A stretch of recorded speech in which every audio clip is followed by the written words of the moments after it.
Assalamualaikum warahmatullahi wabarakatuh.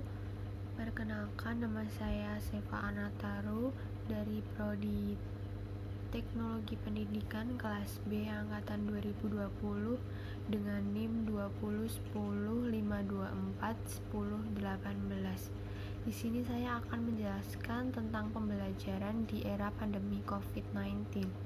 Pandemi COVID-19 merupakan keadaan yang sedang berlangsung kurang lebih sekitar 1 tahun. Tentunya pandemi ini mengundang berbagai macam prahara, karena bisa dikatakan bahwa pandemi ini merupakan krisis kesehatan yang sedang melanda dunia.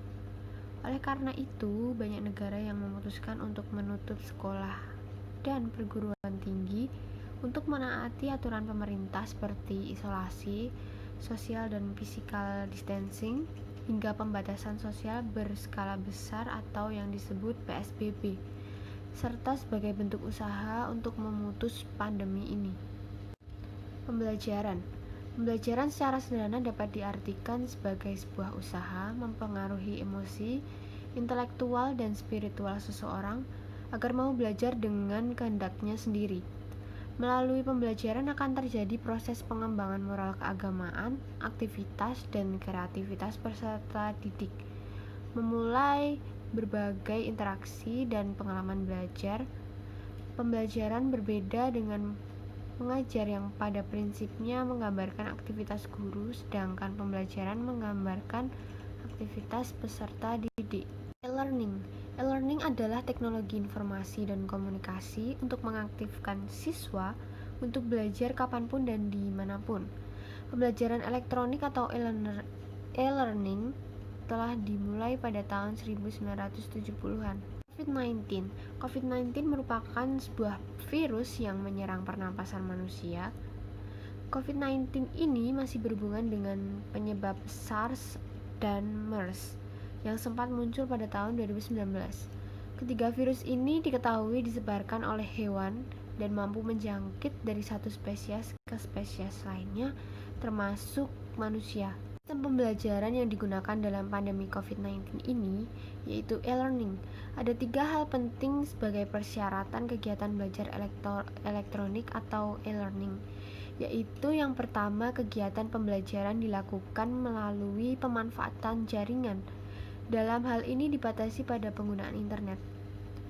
Yang kedua, tersedianya dukungan layanan belajar yang dapat dimanfaatkan oleh peserta belajar, misalnya eksternal hard disk, flash disk, CD-ROM, atau bahan cetak.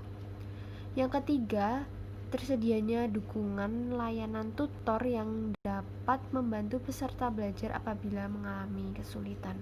Pembelajaran jarak jauh selama wabah virus corona masih menemui banyak kendala. Di lapangan sekaligus sudah ada edaran menteri agar proses belajar dari rumah dilaksanakan secara online atau daring. Sebagian siswa tidak dapat mengikuti pembelajaran secara online atau daring karena ketiadaan sinyal jaringan internet. Selain itu, sebagian besar orang tua murid yang kondisi ekonominya pas-pasan juga tidak memiliki ponsel pintar atau smartphone sebagai sarana belajar secara online untuk anak mereka. Sebagian guru pun terpaksa berinovasi dengan menyadur materi pembelajaran yang disiarkan televisi milik pemerintah dan mengedarkannya secara langsung kepada murid. Kesimpulan, dunia pendidikan menjadi berubah dalam proses pembelajaran dan pada aspek yang lainnya disebabkan oleh pandemi COVID-19 ini. Maka di perguruan tinggi juga terkena dampaknya. Akhirnya perguruan tinggi juga harus melakukan transformasi media pembelajaran dalam menyikapi pandemi COVID-19 ini. Pendidikan harus memastikan kegiatan belajar dan mengajar tetap berjalan meskipun peserta didik berada di rumah. Untuk mengimbangi hal tersebut, maka dilaksanakanlah proses pembelajaran secara online atau e-learning. Walaupun bisa dikatakan proses pembelajaran e-learning ini kurang efektif. Sekian dari saya. Bila ada kurangnya mohon maaf. Wassalamualaikum warahmatullahi wabarakatuh.